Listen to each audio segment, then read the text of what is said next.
उत्तराखंड में नैनीताल जिले में स्थित एक छोटा सा शहर है जिसे विवेकानंद की तपोस्थली के रूप में भी जाना जाता है।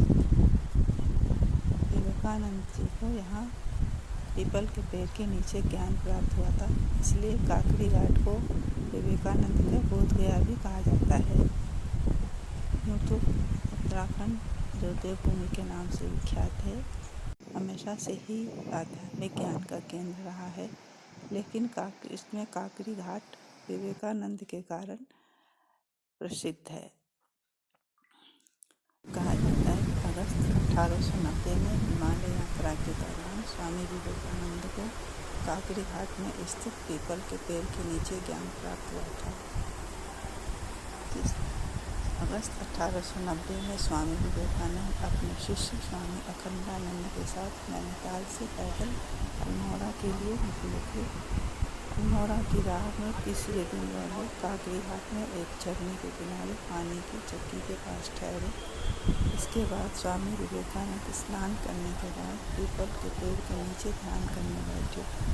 ध्यान में 1 घंटा बीत जाने के बाद स्वामी जी ने अखंडानंद से कहा, देखो गंगाधर, इस वृक्ष के नीचे एक अत्यंत शुभ मुहूर्त बीत गया है। आज एक बड़ी समस्या का समाधान हो गया है। मैंने जान लिया कि समष्टि और व्यष्टि यानी विश्व ब्रह्मांड तथा अणु ब्रह्मांड दोनों एक ही नियम से परिचित होते हैं। स्वामी अखंडानंद के पास रखी हुई एक नोटबुक में स्वामी जी ने उस दिन की अनुभूति लिख डाली। उन्होंने कहा था कि अणु ब्रह्मांड और विश्व ब्रह्मांड की एक ही नियम से संरचना हुई है। उन्होंने अपनी अनुभूति की कुछ अन्य बातें भी अखंडानंद जी को बताई। इस स्थान का खास प्रचार प्रसार अभी नहीं हो पाया है, जिससे स्वामी विवेकानंद पर दिलचस्पी रखने वाले पर्यटकों को भी इस जगह के बारे में जानकारी नहीं मिल पाती है। आज से करीब 118 साल पहले स्वामी विवेकानंद दूसरी बार अल्मोड़ा पहुँचे थे, जहाँ उनका अभूतपूर्व स्वागत हुआ था। उन्होंने अपने भाषण में कहा, यह हमारे पूर्वजों के स्वप्न का प्रदेश है। यह वह पवित्र स्थान है जहाँ भारत का प्रत्येक सच्चा धर्म पिपासु व्यक्ति अपने जीवन का अंतिम काल बिताने में इच्छुक रहता है। मेरे मन में इस समय हिमालय में एक केंद्र स्थापित करने का विचार है।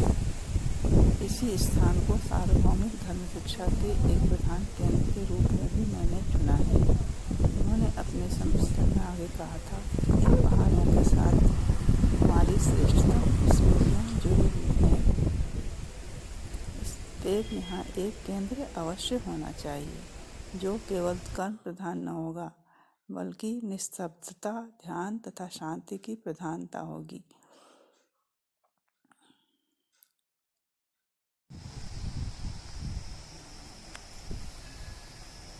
उल्लेखनीय है कि 1916 में स्वामी विवेकानंद के शिष्यों स्वामी तुरायानंद और स्वामी शिवानंद ने अल्मोड़ा में ब्राइट एंड कॉर्नर पर एक केंद्र की स्थापना कराई, जो आज रामकृष्ण कुटीर नाम से जाना जाता है।